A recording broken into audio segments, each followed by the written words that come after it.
warahmatullahi wabarakatuh.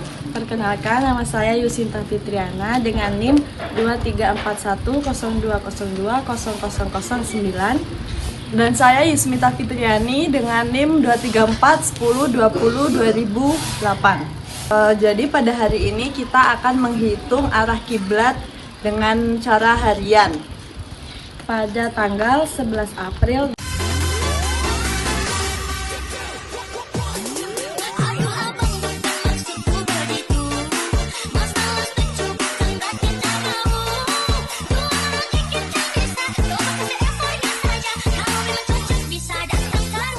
Di Fernanda di Bosok.